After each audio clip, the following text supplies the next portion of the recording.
En Kansas, un búnker militar desmantelado se encuentra abandonado a 60 metros bajo tierra. ¿Cómo han readaptado este enorme silo misilístico para una nueva generación? Fueron construidos para aguantar ojivas nucleares de hasta 20 kilotones.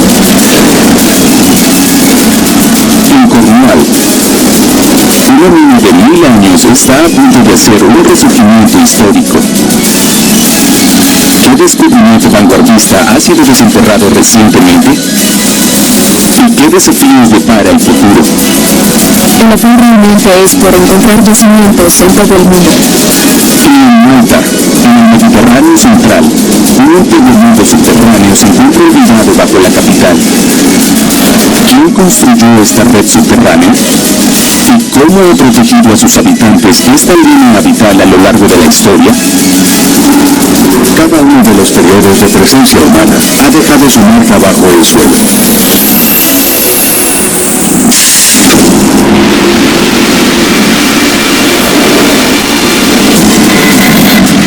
Bajo nuestros pies se encuentran espacios subterráneos extraordinarios. Aquí estamos a kilómetros de la civilización. Cuevas, minas y redes de túneles.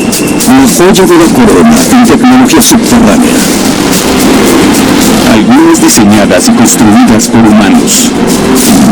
Otras formadas por la naturaleza durante millones de años. ¿Cómo fueron creadas y adaptadas? ¿Por quién y por qué? Si el enemigo invade un área, no es posible por ningún motivo atacar la otra área. A lo largo de la historia, la vida subterránea ha cautivado nuestra imaginación. Es una experiencia aterradora, pero hermosa al mismo tiempo. Ahora te llevaremos a lugares muy lejanos y profundos, Algunos de teoría sobre qué podría haber debajo. para desenterrar los misterios, los secretos y maravillas de estos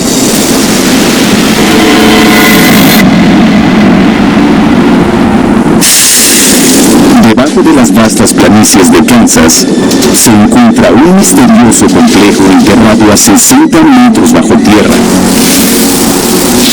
Ubicado detrás de una reja con alambre de púas y custodiado las 24 horas, esta estructura subterránea fue uno de los secretos mejor guardados de los Estados Unidos durante la Guerra Fría. Sabíamos que ellos tenían la capacidad de enviar un arma nuclear en nuestra dirección. ¡Despegando! Cuando bajabas por las escaleras, lo primero que encontrabas era esta área de aprisionamiento. ¡Lanzamiento exitoso! A medida que la amenaza de guerra desaparecía a mediados de los años 60, el sitio fue cerrado y luego abandonado. ¿Cómo pudieron los ingenieros de esa época crear este complejo indestructible? Un tornado F5 no dañaría la pintura de este lugar. Ahora, luego de 50 años de ser desmantelada, ¿cómo han readaptado esta reliquia de la Guerra Fría al estilo del siglo XXI? Situado al norte de Topeka, en Kansas, rodeado por colinas y campos de cultivo, se encuentra un búnker militar subterráneo ultra secreto. A casi 15 pisos bajo el suelo, esta instalación para lanzamientos de misiles fue parte de un proyecto del Comando de Estrategia Aérea durante la Guerra Fría. Cuando la Unión Soviética parecía sobrepasar las capacidades nucleares estadounidenses, a finales de los 50, el gobierno estadounidense actuó rápidamente para reafirmar su dominio. Algo fundamental para esta disuasión fue el desarrollo de misiles balísticos intercontinentales.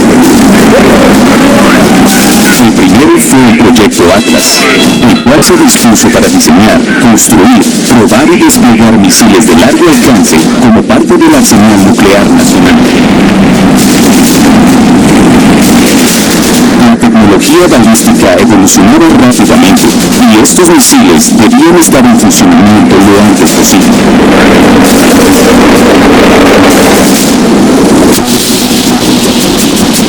El programa Atlas comenzó en respuesta al exitoso viaje del Sputnik. Matthew Fulkerson es un experto en la historia del Proyecto Atlas. Cuando la Unión Soviética colocó un satélite espía en el espacio, nos dimos cuenta de que ellos tenían la capacidad capacidad de enviar armas nucleares en nuestra dirección. Enseguida empezamos a desarrollar nuestro programa espacial y sistemas de defensa antimisiles. Empezaron la construcción en 1959, pero desde 1961 hasta 1965.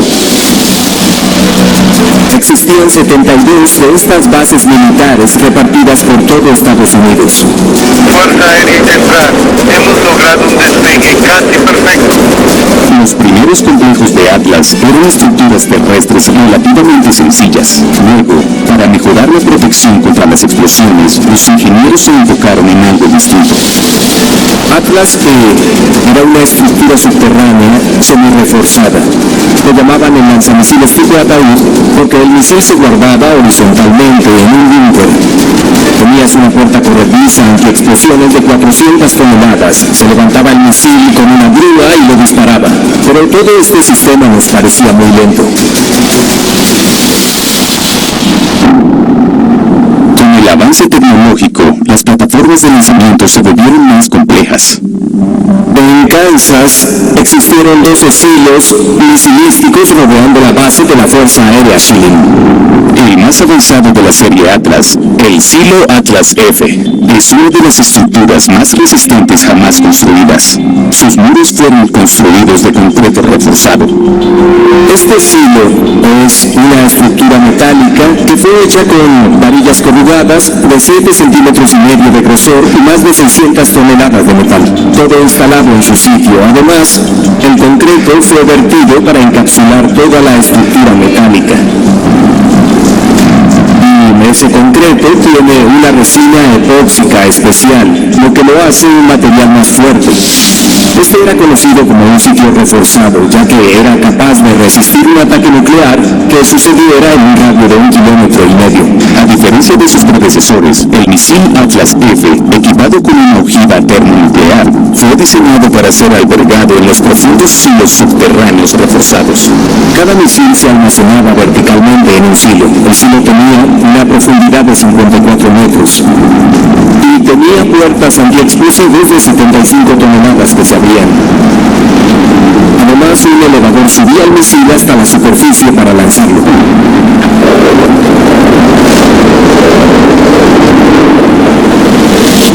El complejo de alta seguridad se extendía por 12 pisos, con una central de control de lanzamientos que se conectaba por un túnel con el silo principal. Cuando bajabas por las escaleras, lo primero que hallabas era esto, que se conocía como área de aprisionamiento. Usabas este timbre para abrir unas cerraduras electrónicas, y una vez se cerraba la puerta, debías tomar un teléfono, mirar hacia la cámara y decir la contraseña para así poder entrar. Si decías la contraseña correcta, la siguiente puerta se abría automáticamente y podías ingresar. Una vez cruzabas las puertas del aprisionamiento, te encontrabas con estas dos puertas antiexplosivos de 1 tonelada. Las puertas estaban hechas de manganeso, el cual es un metal con mayor punto de fusión que el del acero convencional.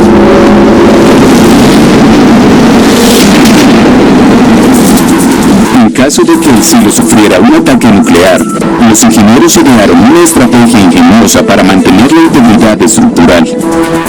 Los muros y el suelo no se unían, estaban completamente separados el uno del otro. Como pueden ver, hay un espacio aquí, está suspendido del techo. ¿Ven este soporte de acá? Había un sistema de aire comprimido, el cual estabilizaba todos los pisos, de forma que si ocurría una explosión nuclear y el lugar comenzaba a moverse, todo permanecería a salvo adentro. Incluso las luces colgaban con resortes.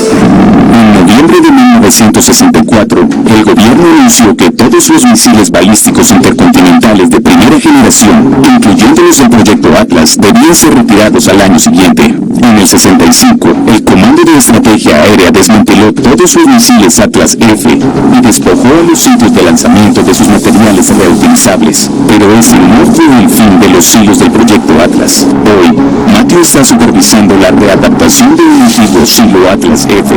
Su plan es convertirlo en una instalación completamente autosostenible para usarlo en entrenamientos para proyectos de colonización espacial. Este es el puesto de control. Por desgracia, cuando lo desmantelaron, destrozaron el escritorio por completo, así que no es posible usarlo ahora. De hecho, quisiera reemplazar esta parte con una pantalla táctil para recrear digitalmente lo que se hubiera visto en este puesto en esa época.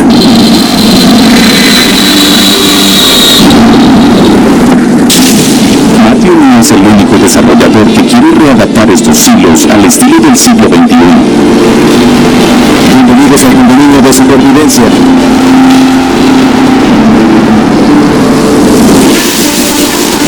La coraza de acero y concreto de los silos Atlas F fueron diseñados para resistir explosiones nucleares de 10 kilotones. Pero una vez que la tecnología los sobrepasó, estos sitios fueron postergados. 50 años después, el gobierno empezó a vender estos sitios a privados y los desarrolladores aprovecharon la oportunidad. En un inicio, adquirí este espacio en 2008. Lo construimos para que varias familias tuvieran un lugar protegido en caso de una explosión nuclear, un tornado o un huracán, incluso de gases y otras armas letales creadas por humanos. El ingeniero y desarrollador de programas Larry Hall quería construir un lujoso condominio subterráneo y se dio cuenta que la infraestructura colosal de este silo misilístico de la Guerra Fría abandonado era el sitio ideal para él. Si comienzas con una estructura de resistencia nuclear, ya cuentas con una ventaja económica enorme, porque si tuviéramos que replicar esto, costaría cerca de $131 millones. Cada piso tiene casi 205 metros cuadrados y hay 15 pisos, así que a la instalación, si incluimos el domo de 1.895 metros cuadrados, se le agregó un total de más de 5.000 metros cuadrados de espacio protegido. Al igual que la estructura original, los muros del silo fueron rediseñados para proteger contra desastres. Este muro exterior tiene más de 45 centímetros de grosor y hay una sección de 13 metros de concreto reforzado y rocas apiladas en el exterior. De manera que en caso de recibir una onda expansiva, las rocas recibirían el impacto y lo desviarían en lugar de concentrarlo aquí. El silo original debía resistir una onda de choque nuclear de 3.000 kilómetros por hora. Y se compara con el tornado F5 más fuerte registrado a 489 kilómetros por hora. Un tornado F5 ni siquiera dañará la pintura. La evidencia del pasado militar del silo ha desaparecido. Ahora la fortaleza subterránea está equipada con dispositivos de supervivencia modernos. El rascacielos invertido de 15 pisos ha sido transformado. Larry ha trabajado con científicos de la NASA para estudiar los efectos psicológicos que pueden tener las personas que viven bajo tierra.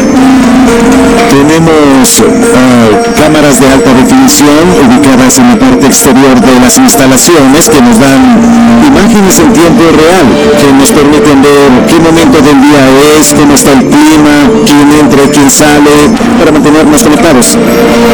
La NASA también inspiró la forma en la que el alimento es suministrado y almacenado bajo tierra. Bienvenidos al nivel 4, donde tenemos los cultivos hidropónicos. Aquí es donde cultivamos frutas y vegetales frescos. Podemos producir lechuga con una relación de 40 a 1 en comparación con lo que se cosecha en el suelo exterior. Es terapéutico cuidar plantas, tener seres vivientes creciendo cerca de mí. Sistemas cruciales para sostener vida humana se implementaron para que las personas sobrevivan bajo tierra. Hay un sistema de filtración de partículas nucleares, biológicas y químicas de grado militar que procesa más de 50.000 litros de aire por minuto. Todo el aire que ingresa pasa por estos tres enormes filtros de aire para partículas biológicas, químicas y nucleares. Estos filtran cualquier agente patógeno conocido hasta el momento, incluyendo gases muy tóxicos, como el gas mostaza o el gas de cloro. Al encontrarse protegidos al interior, los residentes pueden relajarse en la piscina. Esta es la piscina de agua salada. Tiene una cascada y un tobogán para niños. Todo se maneja por computadora. Hay una computadora diseñada para mantener los químicos balanceados. Se enfría y calienta geotérmicamente. De refugio para bombas nucleares a condominio de supervivencia de lujo, esta estructura ha evolucionado. Con suerte, jamás tendrá que enfrentar una catástrofe real, pero en tal caso, estará preparada.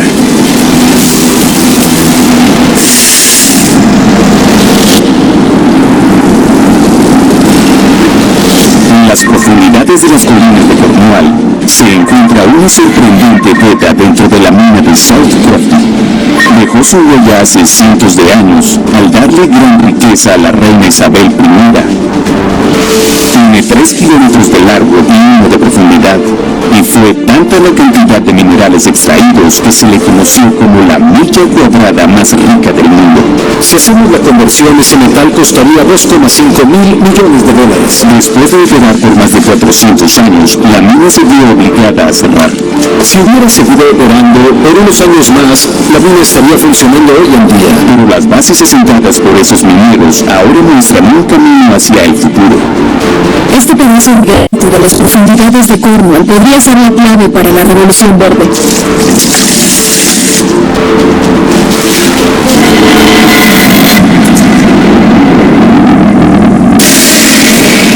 Estamos en uno de los túneles más antiguos de South Crofty, que data de finales de la época isabelina. El ingeniero de minas Owen Nealop ha pasado su carrera explorando las profundidades de las minas subterráneas y su geología única. Aquí ha existido esta mina por más de 400 años. Y existe una red de túneles de más de 480 metros que se extiende hasta los 870 metros de profundidad. La mina está ubicada en un área conocida como el Campo Mineral de Cornwall, una zona de enorme riqueza mineral creada por la colisión de granito y piedra caliza, lo cual causa una gran cantidad de calor y presión que dejan múltiples venas de minerales. Estas venas han sido explotadas durante siglos, dejando grandes vacíos en los cimientos de piedra. Estamos parados en lo que llamamos un escalón, que es donde la vena mineralizada ha sido extraída del suelo, así que todo lo que está entre el techo y el piso, lo que conocemos como la pared colgante y pared yacente, que está mineralizado. En los años 1600, durante los primeros días de la mina, el cobre estaba en auge y South Crofty estaba atestado. Estos túneles fueron excavados a mano y con mazos para abrir agujeros en la roca, y luego esos agujeros se rellenaban con pólvora para que explotara todo. Se recogía la piedra con palas, se colocaban vagones y se sacaba a mano. A medida que los mineros excavaban, la capa freática era un reto cada vez más desafiante. Los trabajadores isabelinos solían estar a unos 50 o 100 metros bajo tierra. Usaban rodas para sacar agua o incluso bombas de agua impulsadas por animales. Inconmovibles por la corriente de agua, los ingenieros solucionaron el problema y en 1800 las bombas de agua impulsadas por motores a vapor fueron implementadas, permitiéndoles a los mineros excavar más hondo para acceder a venas minerales nuevas y abundantes. A principios del siglo XIX, la mina se explotaba de forma manual. Hoy en día, en vez de usar pólvora, se usa dinamita, la cual genera una explosión más potente. Las excavaciones ahora son más grandes. Pero a medida que las técnicas de minería mejoraban, la demanda por el cobre de Cornwall iba en declive. A mediados del siglo XIX se encontraron más depósitos en otras partes del mundo, haciendo que el precio del cobre cayera. Pronto la producción local se desplomaría de manera catastrófica. South Crofty tuvo que buscar la manera de mantenerse a flote. Afortunadamente, el cobre no era el único mineral enterrado bajo tierra. La extracción de estaño se volvió mucho más importante y era impulsada en gran escala por la revolución industrial y la urbanización. Necesitaban latas de estaño para proveer a la gente en las ciudades de comida fresca. El bajo punto de fusión del estaño lo hace un material fácil de manipular y, a diferencia de otros metales como el plomo o el mercurio, tiene una toxicidad baja. La demanda por estaño alcanzó su punto máximo a finales del siglo XIX. Alrededor de 10 millones de toneladas de roca fueron extraídas del suelo, que contenían cerca de 100.000 toneladas de estaño. Para que logren dimensionar esto, si hacemos la conversión, el metal costaría unos 2,5 mil millones de dólares. Pero el auge no podía durar para siempre, y como con el cobre, hallaron depósitos más económicos en el extranjero. A finales del siglo XX, la industria de estaño británico había quebrado luego de haber explotado. La mina de South Crofty operó continuamente por 400 años, hasta 1985, cuando el precio del estaño literalmente cayó al piso. Debido a que la mineralización del estaño de South Crofty es tan abundante que la mina logró mantenerse en pie. Pero eventualmente, en 1998, la compañía decidió cerrar la mina. El uso del estaño en la nueva era tecnológica parece flaquear, pero aún hay una luz en el horizonte. Owen hace parte del equipo de revitalización que busca darle un nuevo aire a estos túneles. Si hubiera seguido operando por unos años más, con el precio del estaño que aumentó en la década del 2000, la mina seguiría funcionando hasta el día de hoy. El desafío actual es convencer a los inversionistas de que el alto costo necesario para poner la mina a funcionar de nuevo tendrá ganancias a largo plazo. Estamos a unos 50 metros bajo la superficie en este momento, y además de la cantidad de actividades de exploración en la superficie que hacemos en el área, también hacemos actividades de exploración subterránea, al igual que pruebas exploratorias. Trabajando junto a Owen, Steve Tarrant se encarga de proveer evidencia contundente del potencial de South Crofty. Ahora mismo estamos en lo que llamamos una corriente de la beta, y de hecho se puede ver el cobre moviéndose en esta vena de aquí. De manera que esta vena en particular tiene entre 1,5 a 2% de cobre y alrededor de 1 a 1,5% de estaño. La mayoría de las minas de cobre en el mundo tienen menos de 1% de cobre y la mayoría de las minas de estaño tienen un poco menos de 1% de estaño. El alto grado de los materiales aún presentes la hacen comercialmente viable. Hoy, el estaño se usa para soldar dispositivos electrónicos, puntos eléctricos y paneles solares. Los teléfonos inteligentes contienen entre 1 y 3 gramos de estaño. Pero llegar a los depósitos presenta un reto para los ingenieros. Una de las cosas más frustrantes es que sabemos que los recursos minerales siguen dentro de la mina y que son rentables de extraer con los precios actuales del estaño. Pero primero tenemos que sacar el agua.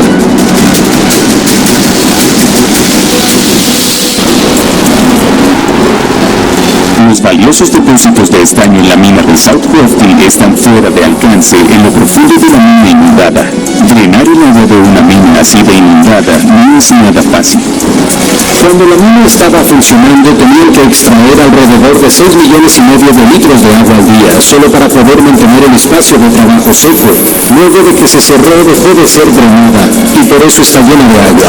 Entonces, si queremos drenar la mina y ponerla a funcionar de nuevo, debemos bombear a un ritmo mucho mayor para volver a tener el área de trabajo seca. Por suerte, la mina de 400 años ya está equipada con una infraestructura muy útil. Actualmente estamos frente a lo que llamamos el descenso del oeste, unos 120 metros verticales de la superficie en este punto. Y es interesante porque toda la capa freática está a unos 60 metros por encima de donde estamos ahora. Se mantiene a ese nivel gracias a una red llamada túneles de entrada.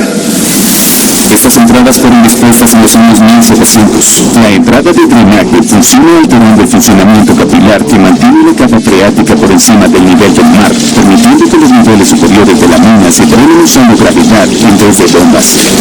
Cuando se apagaron las bombas de la mina, todos los espacios se fueron llenando lentamente, y cuando el nivel del agua alcanzó el nivel de las entradas adicionales, esta no siguió subiendo. El drenaje por gravedad de todas las áreas de trabajo de la mina las mantiene naturalmente secas. Y también tienen un rol muy importante al enviar toda el agua tratada por la red de salida, que luego pasa por todas las áreas urbanas antes de ser vertida al río Rojo, que sería su desembocadura final. El río Rojo recibe su nombre de los depósitos de minerales que son expulsados fuera de la mina. El recorrido hacia la salida es verdaderamente horrible y muy incómodo. En los últimos 900 metros el agua llega hasta la barbilla y cuando sales terminas completamente naranja. El agua también tiene un color rojo sangre cuando sale. Para combatir este problema, Steve y su equipo planean construir una planta de tratamiento de agua en la cima del pozo principal para limpiar el agua. Toda esta agua que fluye hacia el río no ha sido tratada, mientras que todo el agua que sacamos de Southcroft y durante el drenaje será tratado. La solución para la polución es la dilución, así se podrá mejorar la calidad del agua en el río Rojo. Mientras tanto, una compañía que trabaja con materias primas está asociándose al proyecto y ha hecho descubrimientos milagrosos en el agua estancada de la mina, cientos de metros por debajo de la superficie. Este pedazo de granito de las profundidades de Cornwall podría ser la clave para la revolución verde del Reino Unido. La doctora Lucy Crane es la geóloga que lidera un proyecto muy innovador. En Cornwall, todo el condado subyace sobre esta gran masa de granito, compuesta por 3 tipos principales de minerales. Tenemos este cuarzo gris, casi translúcido. Luego está este mineral feldespato blanco lechoso, pero los que más nos interesan son estos minerales oscuros laminares. Y si los miras de cerca, parecen casi como escamas. Este es un grupo de minerales llamado mica. Y de hecho, en Cornwall, estos minerales contienen una gran cantidad de litio, si lo comparas con granito de otras partes del mundo. De la misma manera en que la demanda de estaño se ha aumentado debido a la industria de los teléfonos inteligentes, el litio está valorizándose por sus usos en la próxima generación de baterías. El litio es el metal más liviano y también tiene una carga bastante alta. Así que si estás buscando una batería que sea liviana y portátil, las baterías de ion litio son perfectas. Ahora que se popularizaron los vehículos eléctricos, la demanda global de litio está en auge. Una batería de un auto eléctrico puede contener casi 50.000 veces el litio que tiene tu teléfono inteligente. Así que el afán es por encontrar depósitos en todo el mundo y también extraerlos de forma más responsable. Los fabricantes de artículos electrónicos buscan desesperadamente nuevas fuentes de litio. El precio por tonelada de litio hoy en día es 15 veces más alto de lo que era hace 20 años. La clave para satisfacer la demanda actual podría estar en el agua que inunda Southcroft. Enfoquémonos en la veta caliente y en la veta azul. Estos empalmes fueron explotados por su cobre y un poco de estaño. Estos empalmes ricos en minerales estaban llenos de aguas calientes. Aquí bajo nuestros pies, el litio fue descubierto por primera vez en estas aguas calientes. Y viajando en el tiempo de vuelta al 2021, buscamos lo mismo. Las bases sentadas hace siglos por mineros pioneros ahora parecen haber dejado un camino hacia el futuro para este rincón rural de Inglaterra. Lo que antes era basura para los mineros promete ser el tesoro del mañana.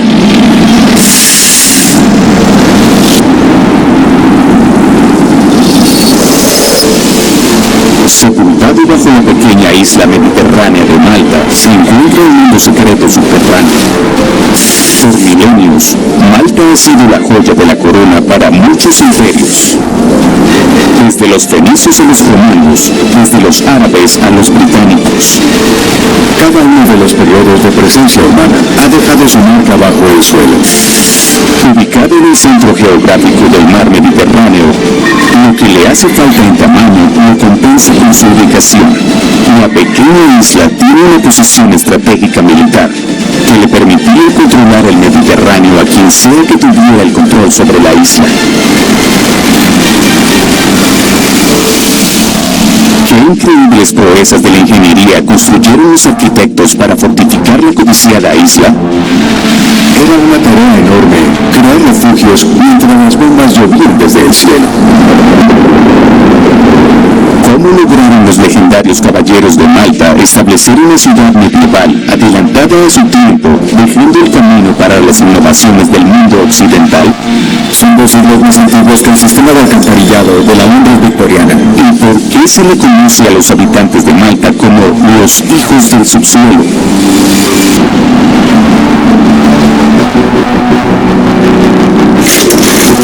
Entre templos prehistóricos y ciudadelas construidas por caballeros, la pequeña isla de Malta es un paraíso histórico. La capital, Valletta, es uno de los gobiernos más pequeños de Europa, pero lo que le hace falta en tamaño lo compensa con sus paisajes apremiantes. Las calles de Valletta son una red de torres doradas, pero debajo de sus plazas amplias, casas elegantes y grandes palacios se encuentra un mundo secreto subterráneo, desapercibido por muchos visitantes, pero íntimamente conocido por los locales. La belleza de la ciudad de Valletta, vista en sus calles, se ve replicada bajo el suelo. Rubén Vela es un experto en la historia de los espacios subterráneos que yacen bajo esta ciudad. Estamos en una de las grandes cisternas construidas por los caballeros de Malta. Cuando miras la cisterna desde abajo puedes ver cuán antigua es desde que la ciudad fue construida, a finales del siglo XVI. Valletta resguarda uno de los puertos más profundos en el Mediterráneo, clave para el archipiélago y que era estratégicamente vital para cualquier fuerza colonizadora de la región. En 1530, el Papa Carlos V le dio a la isla de Malta a los caballeros de la Orden de San Juan, también conocidos como los caballeros hospitalarios.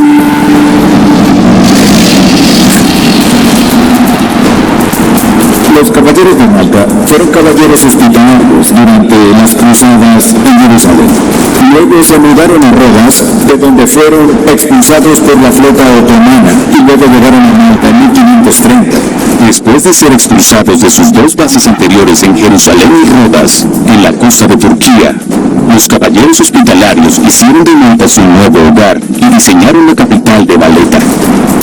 Sin embargo, un puesto militar tan valioso trajo consigo siglos de matanzas. Y para 1565, su labor ya estaba siendo puesta a prueba. Poco después de llegar a Malta, 30 años más tarde, los caballeros de Malta enfrentaron un asedio. Los vecinos otomanos invadieron Malta y capturaron un fuerte al borde de la isla. Tanto los otomanos como los caballeros empezaron a cavar túneles debajo del fuerte, en un intento por conseguir una ventaja defensiva. Usando picas, martillos y palas, los 2 bandos compitieron entre ellos en la oscuridad. El gran asedio de Malta continuó por casi 4 meses. Los otomanos superaban a los caballeros. Sin embargo, los caballeros de Malta ganaron el asedio y fueron reconocidos por ello. Poco después de ganar la batalla, los caballeros empezaron a mejorar y a preparar a Valletta para ataques futuros. Valletta fue construida en un terreno elevado para defender el gran puerto de la ciudad. Lo construyeron junto a malteses. Primero ellos edificaron las líneas de fortificación y luego la división de terrenos. Edificaron la ciudad con un estilo renacentista, con un patrón de rejilla. Esa era la planificación urbanística ideal. En un intenso clima caliente y seco, una parte esencial para proteger la nueva ciudad en contra de los invasores era la capacidad de acceder y conservar agua. El agua era un medio vital, así que era importante tener depósitos en espacios y áreas comunes para que fuera accesible para las personas viviendo en la ciudad, incluso cuando la ciudad estuviera bloqueada por ataques. En 1566, la primera reserva fue construida. Luego, los caballeros construyeron otras 12 cisternas y comenzaron a edificar el sistema de aguas más avanzado de la época. La Orden de San Juan construyó un gran número de cisternas de agua, algunas de ellas de gran tamaño. No podemos decir un volumen exacto, pero sí que están a unos 20 metros bajo el suelo. Otras fueron construidas sobre casas y edificios.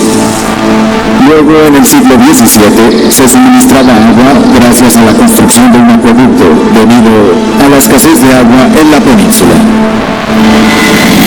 Inicialmente, estas cisternas eran usadas únicamente para almacenar agua, pero a medida que la ciudad fue creciendo, el sistema evolucionó y pronto el espacio subterráneo tomó vida propia.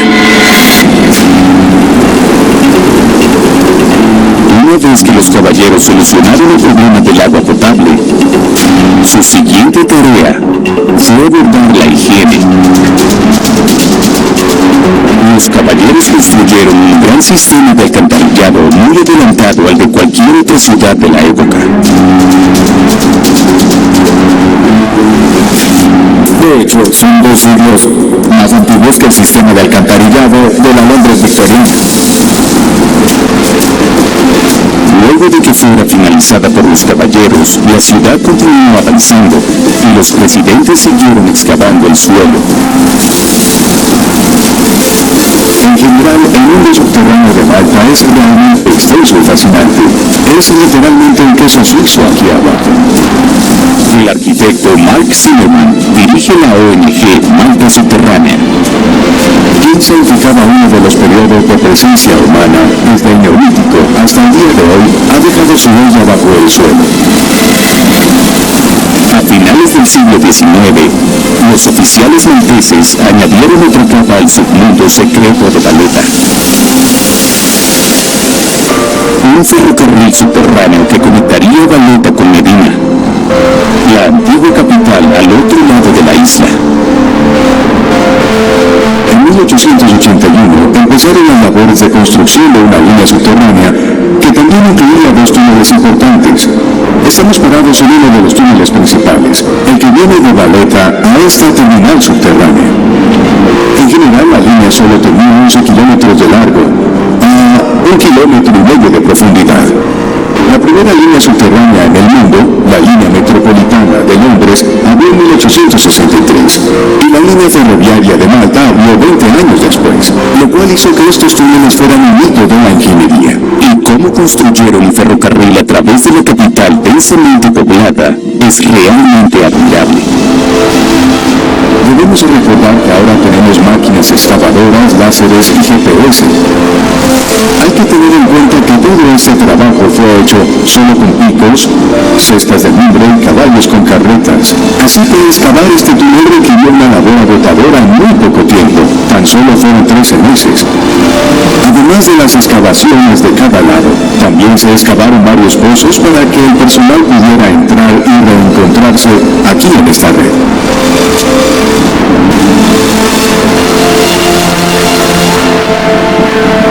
La línea funcionó durante casi 50 años, transportando viajeros y mercancía desde Valletta hasta los suburbios y más allá. Para 1930 no pudo competir con los automóviles y fue cerrada, pero los túneles fueron traídos nuevamente a la vida. Después de que se cerrara la red, varias secciones subterráneas fueron readaptadas. La más destacada fue la terminal subterránea de Valletta. Esta sirvió como refugio en la Segunda Guerra Mundial. Al estallar la Segunda Guerra Mundial en 1939, Malta estaba bajo control británico. Era una conexión vital con Egipto y el Canal de Suez. 24 horas después de que Italia entrara a la guerra, el 10 de junio de 1940, la Fuerza Aérea de Mussolini lanzó su primer ataque sobre las islas. La amenaza de guerra crecía para Malta desde hace tiempo. Sin embargo, la isla fue sorprendida por un primer ataque. Este primer ataque fue muy despiadado para todos.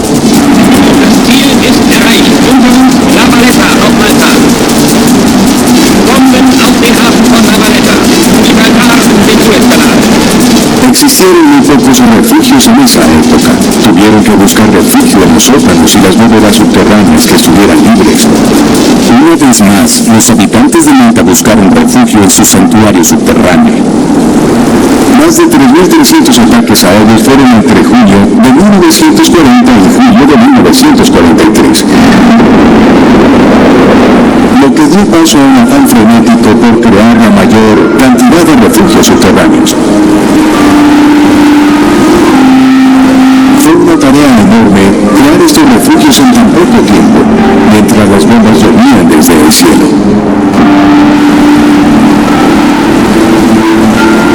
Debemos recordar que durante el bombardeo de Londres hubo 57 días de ataques aéreos consecutivos. Ahora comparemos eso con los 150 días de bombardeos ininterrumpidos sobre Malta. Fue sumamente intenso y era extremadamente peligroso. Hubo tanto desabastecimiento de comida y provisiones que se volvió una situación realmente grave. Usando herramientas sencillas, los trabajadores excavaban ferozmente la tierra. Incluso cuando los trabajadores no tenían más que picos y martillos, el substrato maltés estaba compuesto por piedra caliza, que era relativamente fácil de trabajar. Una vez el substrato se exponía al aire, se endurecía. Hay un sistema de alcantarillado pasando por encima solo unos 3 metros por debajo de las calles. Y luego están los refugios que fueron excavados a más de 20 metros bajo la superficie. El diseño de los nuevos refugios permitía que las personas no quedaran atrapadas si una bomba explotaba. Algo importante de los refugios de la Segunda Guerra Mundial era que no tenían un solo acceso, sino varios. Si una de estas entradas colapsaba, aún se podía salir por las demás entradas. Los habitantes malteses podían escapar de los ataques aéreos con sus familias, pero los constructores también debían pensar en los ciudadanos más vulnerables. Aquí estamos a unos 12 o 15 metros bajo tierra, relativamente bien protegidos de cualquier guerra allá arriba.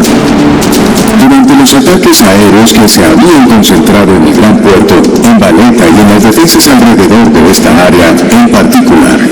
Por ello, este hospital debía ser evacuado y los pacientes trasladados a otros hospitales del país.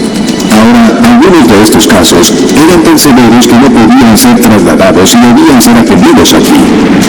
Por esta razón, este hospital subterráneo fue excavado con tanta rapidez en 1941, en el principio de la guerra. Gracias a la geología de Valletta, los habitantes pudieron construir una instalación médica completamente subterránea que se mantuvo en secreto durante años, incluso para los residentes. Esta era una instalación oculta. Tanto las fuerzas del eje como las aliadas perseguían civiles, pero muy pocas personas conocían sobre la existencia de este lugar. Y hay unos pocos registros que podemos consultar. Esta instalación fue redescubierta accidentalmente en 2009 y durante las labores de restauración del edificio en la superficie se encontró una entrada y el acceso fue restablecido. El hospital fue diseñado cuidadosamente para cumplir con su propósito. Este hospital tenía 4 entradas, 2 escaleras relativamente amplias para cargar camillas hacia arriba y abajo, además de otras 2 escaleras de emergencia angostas en espiral, en caso de que se necesitara evacuar el lugar. Las funciones de un hospital normal debían ser acomodadas dentro de esta red subterránea. Como podemos observar en los restos de las baldosas en las paredes, esta era una sala de operaciones que conectaba con un cuarto de preparación en este costado. Ahora trata de imaginar cuán difícil debía ser trabajar aquí abajo. La determinación y las habilidades de supervivencia de los habitantes fueron esenciales para ganar la guerra. Por ello, el gobierno británico reconoció su valentía. El pueblo de Malta perseveró, aguantó, defendió su posición y, por proteger la isla, fueron premiados con la Cruz de Jorge por el rey Jorge, la cual era la máxima condecoración a la valentía ciudadana. Hoy en día, las salas de guerra han sido restauradas y están abiertas al público, aunque gran parte de la red subterránea de Valletta permanece sin explorar. Sin embargo, para los locales, la historia de estos túneles secretos jamás será olvidada. Las personas de Malta realmente son los hijos del subsuelo.